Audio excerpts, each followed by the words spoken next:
Eli Garner held the telegram upside down for 3 full breaths before he turned it over and prayed the woman behind the depot window had not seen. The room smelled of coal ash, damp wool, and coffee that had burned down to bitterness hours ago, and out on the hitch rail his roan gelding was still blowing hard enough to make the leather creak. Eli took his hat off because his mother had raised him to do that indoors, even when his hands were shaking, then stood there with the paper softening in his grip as if he could wear the words out before they had a chance to reach him. The woman at the window did not hurry him. She had a widow's stillness about her, the kind that never asked for attention and somehow drew it anyway. Her sleeves were rolled neat above the wrist. A smudge of telegraph ink marked the side of her thumb. When the lamp flame leaned, he saw her eyes drop once to the telegram and return to his face without pity. That nearly undid him. And before we go any farther with him, tell me where you're listening from tonight. I like to know what kitchens, porches, and quiet rooms a story finds, because men like Eli rarely think anybody is listening until somebody finally does. He slid the paper under the brass grill. Need to know what it says. She looked at the handwriting on the envelope first, maybe to give him one last chance to take it back, then unfolded it and read in a voice that barely disturbed the clock on the wall. Mother failing. Keeps asking whether there's a letter from you. Come if you can. For a second the depot seemed to contract around the sound of that. Eli's throat worked once, like he had swallowed dust. He did not ask her to repeat it. Outside, a wagon rolled past with loose rims knocking at the frozen ruts, and the ordinary noise of town went on in a way that felt rude. He put his hat back on, too hard, and asked what time the eastbound mail car left. "Sun up for the transfer at Red Bluff," she said. "Train after that." He nodded, as if time were a thing a man could grip if he had enough hand strength. "If I ride tonight, if the roads hold, maybe you catch the transfer. If they don't, you miss both and lose the horse besides." He knew she was right. Eli could read weather in the set of a mule's ears and tell a washed-out bank by the smell of wet clay before anybody else had seen it. But this was March on the high plains. Day roads turned to axle-deep black gum after dark, and the creek east of town cut travelers off whenever it pleased. If he went blind into that country, he might never reach his mother, and he would not reach her alive. He thanked the woman, though it came out rough, and stepped back into the street. His roan tossed its head at the lantern glow. Eli laid one palm between the horse's eyes and waited until the animal's breathing came down. That was how he was with things that frightened easy. He never snatched. He never crowded. A horse would tell you what it could bear if you gave it room to answer. People, he had found, mostly punished the answer. Dry Creek was settling into evening. Lamps were coming on in the feed store and barber chair mirrors. Somebody at the hotel piano was picking through a hymn with more loyalty than skill. Eli crossed the street and went straight to Vernon Pike's office behind the stockyard scales, because when your mother was asking for a letter on what might be the last night of her life, pride became a coin too expensive to carry.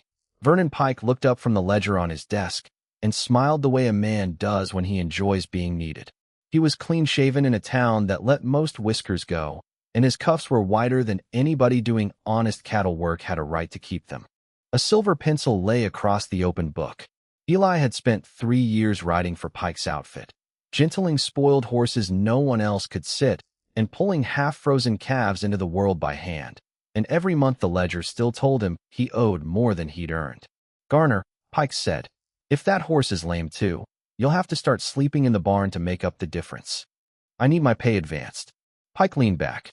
Need is a wide word. My mother's dying. For the first time something like manners crossed Pike's face. "That's so. I need enough for the train." Pike tapped the pencil once against the page, making a dry little sound. "You're not square with me. Saddle leather, 2 blankets, doctor after that chest fever in November. And I've got the spring drive inside a week. You leaving now puts me short a man that can handle green stock." Eli's jaw tightened. He could not challenge numbers he had never seen read aloud. Pike knew that. Men like Pike lived off knowing the exact shape of another man's shame. "I can work it back," Eli said. "You already are." Pike turned the ledger half an inch and set it back again, enough to remind Eli there was knowledge in the room and only one of them possessed it. "Tell you what, I'll have Miss Bell wire on your behalf. Proper message. Sympathetic.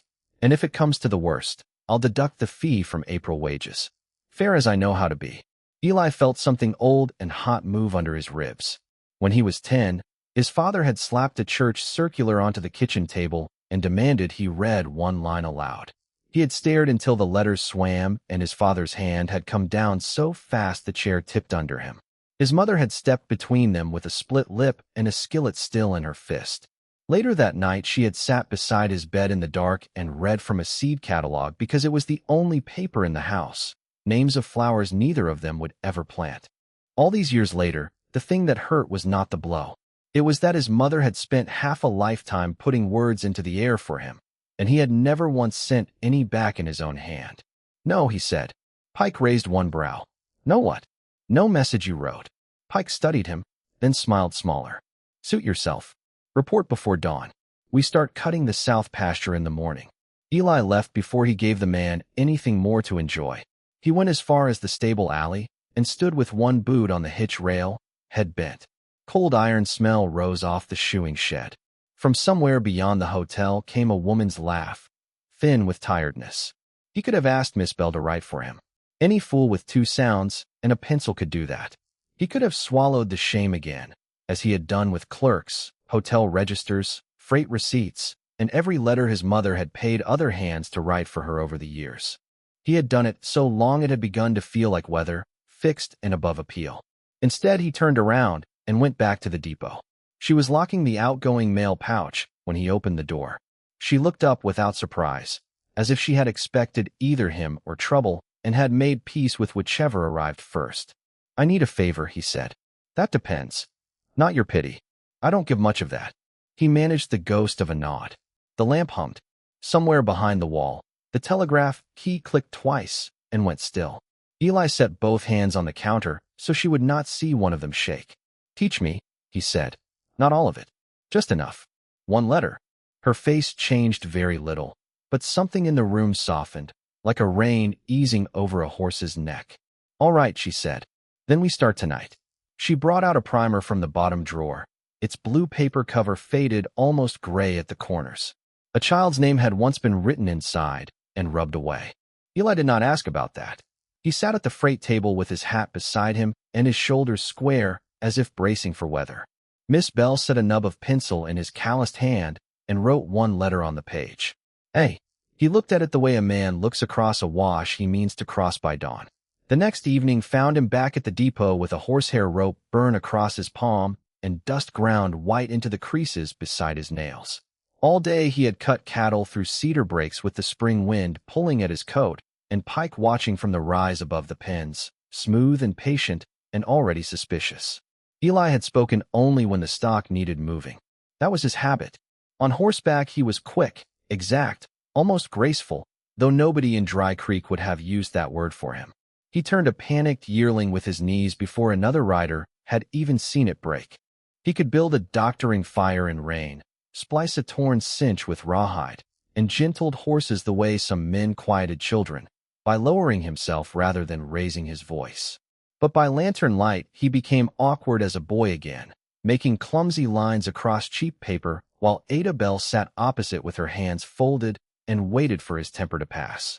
Her name had come to him from the barber that morning. Emmett Quill had bent over his customer with a comb stuck behind one ear and said, without looking up, Miss Bell stayed late at the depot again. Means she thinks you're worth the kerosene. Don't make a liar of her. That was all. Dry Creek was a town that pretended not to notice tenderness unless it could mock it first. Ada made him start with his own name. E, then L, then I. He drew them too hard, tearing the paper once and swearing under his breath. She turned the sheet over and slid him another without comment. I can throw a loop through a gate hinge at 20 feet, he muttered. Can't make 3 marks stand still. That's because a rope answers your hand. This doesn't answer anything. No, she said. It answers patience. He laughed once, without humor. Been a long time since patience did me favors. Ada studied the pencil between his fingers. You take up slack before you ask a horse for anything, don't you? He glanced at her. She said it, then almost absently, as if she were speaking more to the page than to him. Take up the slack, gentle. Even truth kinks if you yank it. The words settled into him with the quiet weight of something already known and never named. He tried again. The line came straighter. Not pretty, not steady, but his. They worked after hours, When Benny Sloat the telegraph boy had finished sweeping peanut shells from under the bench and the last mail sack was tied. Benny had a runny eye that watered in any wind and a habit of sucking air through the gap where one front tooth should have been. He would linger by the door pretending to sort twine until Ada told him to get home, and then he would grin at Eli as if guarding a secret made him important. On the third night, he brought a piece of chalk from the schoolhouse and said, "Bigger's easier," before vanishing into the dark. So Eli wrote letters on the freight table, on the back wall, once on a feed sack Ada had no use for, each line ugly and determined. At the ranch, Tomas the cook covered for him without being asked. Tomas was a narrow man with a silver streak over one brow where a skillet had caught him long ago, and when he lied he tapped the bowl of his spoon against his boot once before speaking. "Garner's checking a lame sorrel," he told Pike one night while Eli was still in town. Tap. "Garner's re-wrapping the harness." Tap. It bought Eli minutes, sometimes an hour. In those minutes he learned M, then O, then T. Mother took him longer than any horse had ever done. By the end of the week the skin over his knuckles was split from cold and practice. He had managed deer with 3 attempts and no tears of paper. Ada watched him shape the last R and only then let herself lean back. "She'll know your hand from the way it presses," she said. "I don't have a hand for this. You have your own. That's the point." He looked down at the letters.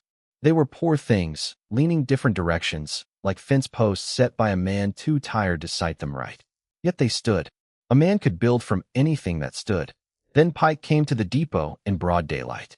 He arrived with his gloves tucked under one arm and town politeness all over him. Eli was at the freight platform loading sacks of seed for a wagoner, and Ada was inside entering shipment numbers into her book. Pike tipped his hat to her, glanced once at Eli's chalked practice on the back post, and smiled as if he had just been handed a weapon. "Miss Bell," he said, "didn't take you for the charitable type." Ada kept writing. "Most folks take a great many wrong measures." Pike's smile held. "Garner's paid to ride for me, not play school after supper. I hadn't noticed you paying him to stay ignorant." Eli stepped up onto the platform before Pike could answer. Pike turned, pleased now that the audience had thickened. Emmett Quill had come out of the barber shop, with shaving soap still on one cuff. Mrs. Potter from the boarding house stood across the street, hugging a sack of flour to her middle. Benny had materialized behind the telegraph pole, as children do whenever shame is about to be public. Pike lowered his voice only enough to make the cruelty feel intimate. "You want a letter to your mother, Garner? I can have one written and on the morning bag by 10. Regret I cannot come. Duties keep me. Thinking of you in your illness. Clean. Respectable. Won't embarrass anybody." Eli felt every eye in the street slide toward him. Easy path on one side, hard one on the other. The kind of fork a man remembered all his life no matter which way he took it. "She'd know it wasn't mine," he said. "Would she?" Pike asked. Can a woman that near gone afford to be particular? For a moment, Eli wanted nothing in the world so badly as to hit him. Instead, he saw Ada's still face in the depot window, saw Tomas in memory tapping his spoon against his boot, saw his mother bent over a lamp when he was small, sounding words into the dark for a boy too ashamed to repeat them. A horse did not learn trust from force. Neither did a man. "No," Eli said, steady now. "But I can." Pike's pleasantness thinned. "Then you can also report 2 hours early. We moved the south herd sooner than planned. Night work. No town after dark till we're done." He put his gloves back on finger by finger, turned, and walked off as if the matter were settled, because in his world most matters were. The wagoner beside Eli spat into the dirt and kept his eyes down. Ada went still at the counter. The space around Choice was closing like a gate. That night, Eli wrote by memory in the bunkhouse, scratching letters with a charred matchstick on the underside of his cot board. When the others snored and shifted, he whispered the shapes under his breath. "Dear Mother, I." The single line looked smaller than what he felt and braver than what he was. At supper the next evening, Pike announced the drive would start before moonrise. A silence passed along the table. Men understood trouble by the way it entered a room, and this came in grinning. Tomas set down the beans. Tap. Pike looked at Eli. "You ride point through Miller Cut. If anything scatters, it comes from your pay." Eli nodded once. There was no use refusing in front of everyone. The right refusals had to be saved for moments that counted. Before he went to saddle, he rode into town one last time. Ada met him by the depot steps with the primer wrapped in oilcloth and the pencil tucked through the folds. She had already guessed why he came. "You'll not get much writing done in a canyon at night," she said. "No, but I can keep the words near." She handed him the bundle. Their fingers touched, and both of them paused as if the contact had asked a question neither was ready to answer aloud. Then, because every good story reaches a point where the heart of it becomes yours too, let me ask you something before the dark closes in on him. If the person who raised you needed one true thing from you at the end of their life, would you give them the easier comfort, or would you fight to give them the honest piece of yourself they had waited on all along? Miller Cut was a bad place to move cattle even by daylight. At night it turned mean. The walls rose close and chalk pale on either side, holding the wind in short, angry gusts that made the herd fret before the first turn. Eli rode ahead with the primer under his coat and the smell of sage and nervous stock filling his lungs. Hooves knocked stone. Harness jingled. Somebody back in the line coughed a wet cough and kept it to himself. Overhead the moon came and went behind torn cloud, never quite strong enough to help. "Keep them walking," Pike called from the rear. As if Eli needed instruction, he pressed his roan forward, speaking low to the lead steers whenever they tossed their heads. "Move cattle long enough, and you learn the herd had moods the way water had currents." This one was all edge. Too much pushing behind, too little room ahead, and men growing tired in the saddle. That was how wrecks began, not with one large mistake, but with 5 small ones all arriving together. At the first narrow bend, a brindled heifer balked. The steer behind her jammed horns into her flank. Pressure traveled backward through the line like a bad thought. Eli slid down from the saddle before anyone shouted. He caught the heifer by the nose, set a hand to her cheek, and stood beside her until the fear moved through instead of exploding outward. The herd settled an inch, then another. He led her 3 steps, swung up again, and heard one of the newer hands breathe, "Lord." Pike rode forward enough to be heard. "Try not to fall in love with every cow, Garner. We've got miles to cover." Eli ignored him. Up ahead the cut narrowed again around a dry wash where old storm water had eaten under the left bank. He remembered that bank from autumn and did not like the look of it now. The clay smelled raw, recent seepage. He signaled a slower pace. Pike came alongside. "Move them." "Bank's soft." "So is your excuse." Eli kept his eyes on the ground. "Bring them single file here, or we lose footing." Pike's mouth set. "You don't run this outfit." "No," Eli said. "Just trying to keep it from breaking." The answer cost him. He heard it in the sudden silence from the nearest riders. Pike stared, then smiled with all his teeth. "Move them." There are moments when obedience and cowardice were the same coat. Eli felt that truth land hard. Behind him the herd pressed forward. Ahead the cut gave them no room. If he flatly refused, Pike would replace him with a louder fool and blame whatever followed on insubordination. If he obeyed without thought, the bank might take horse and cattle together. So Eli split the difference in the only way he knew. He obeyed slowly and used every ounce of skill to steal safety where no one else would see it. He shifted the lead a yard at a time, easing them off the weak side with knee pressure and voice, taking slack where he could find it. For a while it held. Then Benny Sloat's older brother, riding rear flank, dropped his coil. The rope slapped rock. A steer lunged. Another answered. In one breath the whole line bunched wrong. Eli heard the bank go before he saw it. A deep crumbling sigh. Then clay sheared off into black space. "Left," he shouted. Too late for one rider. Young Caleb Pike, Vernon's sister's boy, and his horse slid together toward the wash.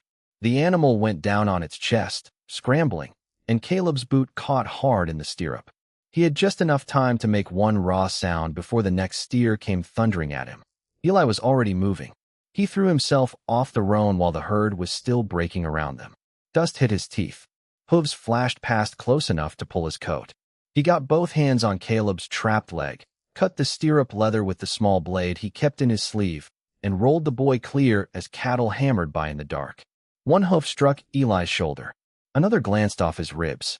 Then the pressure shifted and the roan, God bless him, came back on command and stood over both men like a wall. For one strange second the world narrowed to the boy gasping under him and the hot rank smell of cattle panic. Eli looked up and saw Vernon Pike sitting rigid in the saddle 10 yards away, watching the nephew he liked to display and the hand he preferred to own. That was the one-sentence stillness life sometimes gave before choosing which man it would expose. Then sound came roaring back. Men yelling. Rock skidding. A red cow breaking for the opening. Circle right. Eli shouted, hauling Caleb by the coat. Tomas, sing to them. It was a foolish order in any other circumstance. Tomas did it anyway. From somewhere in the dust and dark rose a low Mexican hymn, steady as a kitchen fire. Eli got to the roan, swung one-armed, and drove toward the brake. His shoulder screamed. He set the horse hard, dropped a loop over the lead cow's horns, turned her with the full weight of the saddle, and the rest of the herd bent around her the way trouble sometimes bent around one stubborn act of competence. 10 brutal minutes later the line was moving again, shaken but intact. Pike rode up pale with anger and almost gratitude, which sat badly on him. You cost me 30 head in time. I saved you worse. Pike looked toward Caleb, now wrapped in a bedroll on flatter ground. Don't flatter yourself. Eli had no strength left for answer. He turned away, breathing copper. When they made camp toward dawn, Tomas came to him by the fire and handed over a small bundle tied with blue thread gone nearly white from age. Found this behind Pike's office stove when I took in kindling yesterday, he said quietly. No tap of spoon now. No lie. Thought maybe it was old Bill's. Then I saw your name. Eli stared. There it was, uneven and familiar all at once, written by different hands across several envelopes. Eli Garner. Care of Pike Cattle.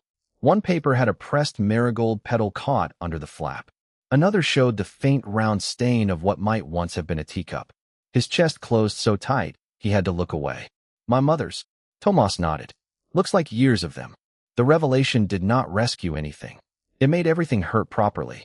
Pike had not just owned Eli's labor. He had stood between a mother and her son and called it bookkeeping. Eli slid the bundle under his coat with hands that had begun to shake again. Dawn was whitening the eastern rim. The mail transfer would be leaving town soon. He had letters he still could not read, a shoulder half dead from the stampede, and a page in his pocket that held only Dear Mother and 3 broken tries at the next line. He rode for Dry Creek the moment the herd could spare him. The depot came into view with smoke already climbing from the stovepipe and the stage team stamping at the curb. Too late, unless the driver was feeling kind. Eli swung down and nearly fell when his legs remembered the night all at once. Ada was on the platform, coat on, mail pouch in hand. Relief crossed her face so quickly it was almost fear. You're hurt. Later, he gave her the bundle of old letters. She saw the names and went still. No wasted questions. She took him inside, laid the letters on the freight table, then looked toward the office window. He's been here, she said. Pike. He came before dawn asking after ranch correspondence he claimed was misplaced. Sheriff with him. As if summoned by the word, wagon wheels crunched outside and stopped.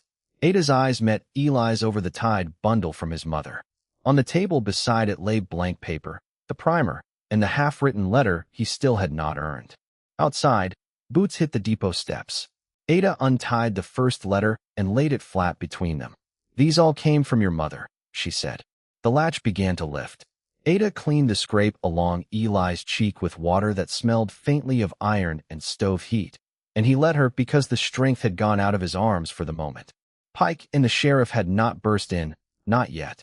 They had gone first to the yard where Caleb was being helped down from the wagon, and in that small mercy of delay Ada had drawn Eli into the back room behind the telegraph desk, the one that held freight ledgers, spare lamp chimneys, and a narrow cot nobody used unless weather-trapped a traveler overnight.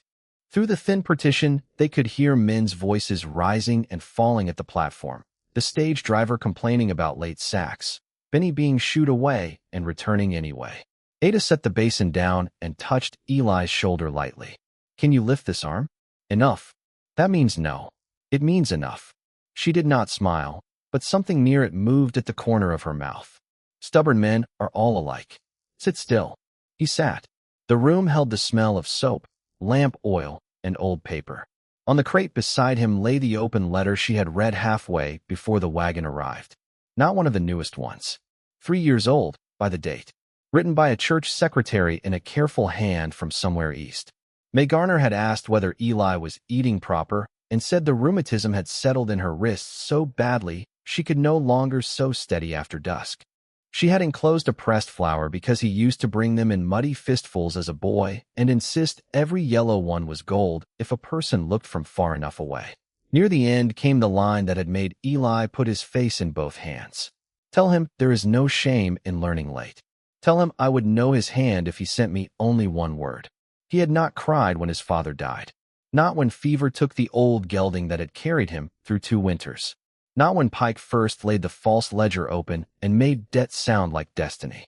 But there in the freight room, shoulder afire and dust still in his teeth, Eli bowed over a stranger's handwriting and wept so quietly it felt like something tearing free rather than breaking.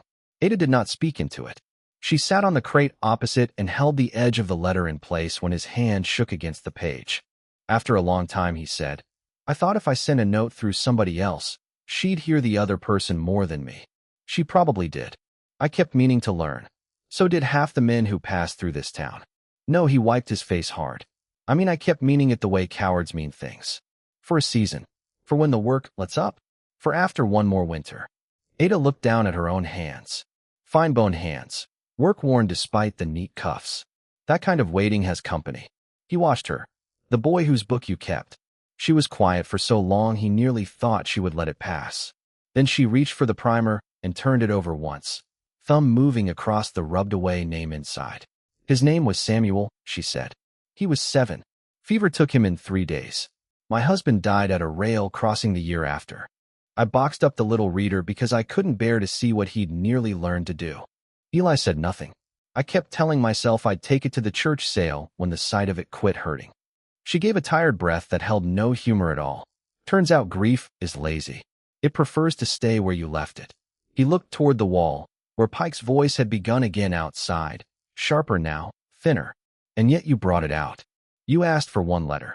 She met his eyes then, and the openness there made him feel at once steadier and more exposed. That seemed worth opening a box. He thought about all the sealed things 2 people could carry without anyone seeing. Old shame, old sorrow, whole unlived lives arranged in the dark because daylight hurt too much. Ada wet a clean cloth and wrapped it around the rope burn across his hand. When she spoke again, her voice came low and plain, not like a lesson. The heart mends like old leather. It never goes smooth again, but it holds. He looked at her as if the room had shifted under him. Outside, the stage driver shouted for the last bag. Inside, Ada's fingers tied the bandage with the care of somebody who understood exactly how much force to use and how much to withhold. Eli covered her hand with his good one for only a second, but the second held. It said what neither of them trusted speech to carry yet. And if that landed somewhere tender in you, if you've ever known what it is to have the most hidden part of you handled gently instead of used against you, then you already know why stories like this matter. Leave a like, stay subscribed, and keep close. The hardest truth in a life is not always the cruel one. Sometimes it is the mercy you thought had missed you. Benny burst through the back door without knocking, breathless and triumphant. Bankman's here, he hissed. Mr. Dunning from Cheyenne. He's asking for Pike's books because of the shipment complaint. Sheriff's gone soft as gravy since Caleb says Mr. Garner saved him. Ada stood at once.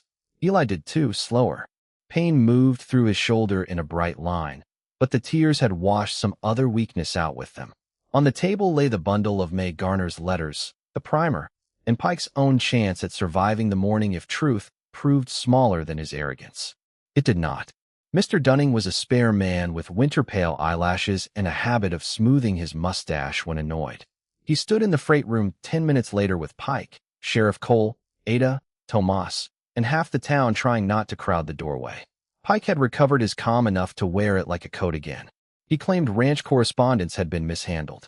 He claimed Garner had abandoned a drive and stolen private papers. He claimed Miss Bell had interfered in an employer's affairs. Each claim came polished. Each one asked to be believed on habit alone. Mr. Dunning asked for the ledgers. Pike hesitated. That was the first crack. Tomas produced the book from under his apron, as if he had been born waiting for this exact moment. Forgot to mention, he said mildly, silver scar bright over his brow. Found this under the office seat when I fetched the boy's medicine. Pike's face went the color of old flour.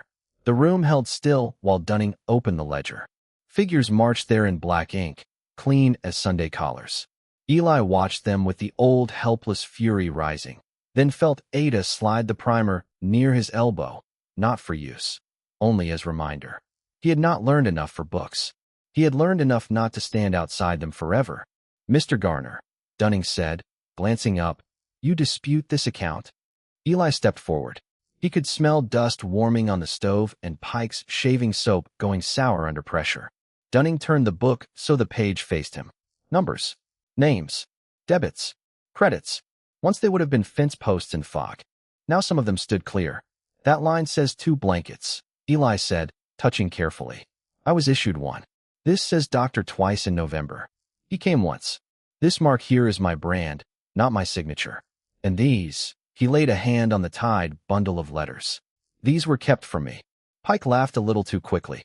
Any fool can claim paper was delayed in the post. Ada untied the top letter and held it up. 10 of them over 3 years. All addressed care of Pike Cattle. None postmarked as returned. Caleb Pike, pale and limping in the doorway, spoke before anyone asked him to. "Uncle Vern told me once a man rides cheaper when he's got nowhere else to go." Silence.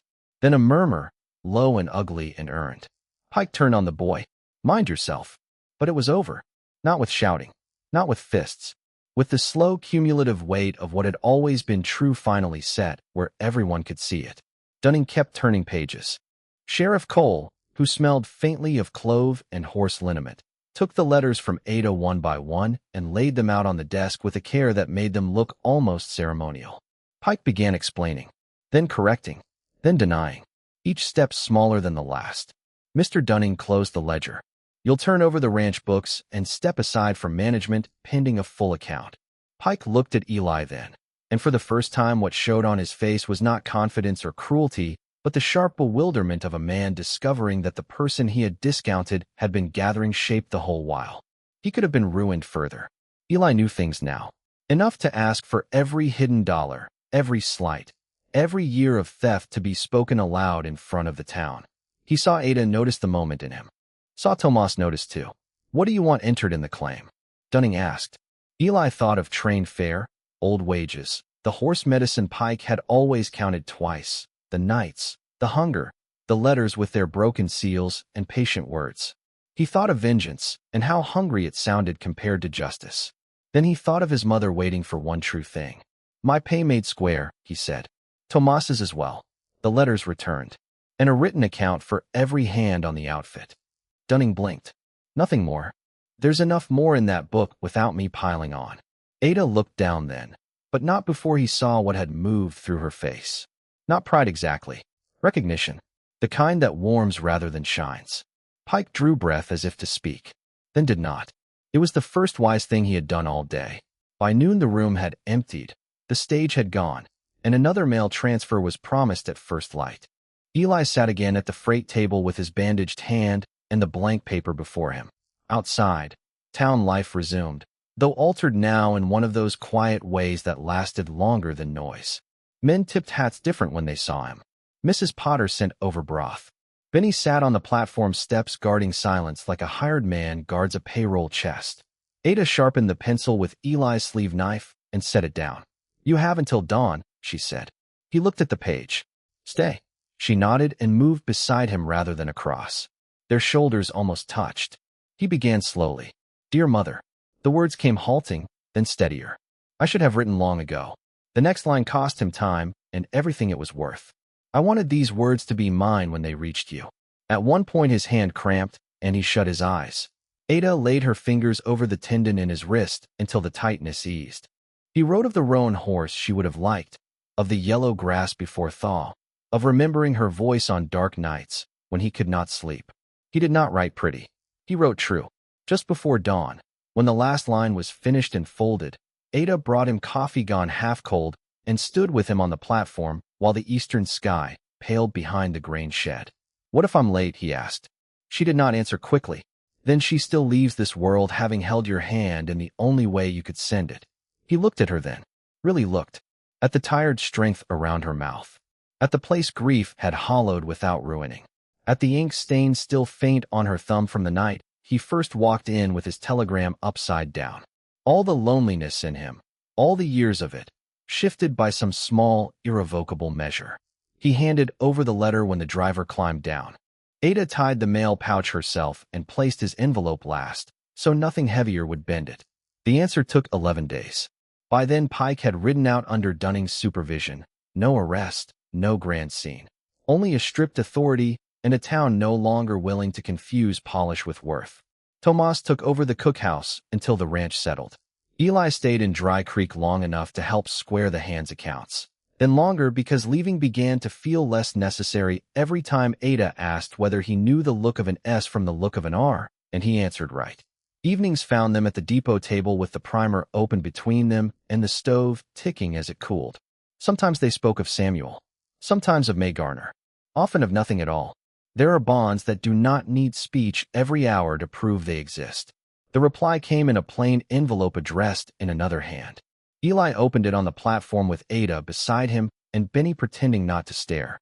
Inside was one sheet from his aunt. Your letter arrived the afternoon after the doctor said there would likely be no more waking. I read it to her twice. The second time she stopped me at your name and laid her fingers on the page. She said, "Tell him I knew it was his hand."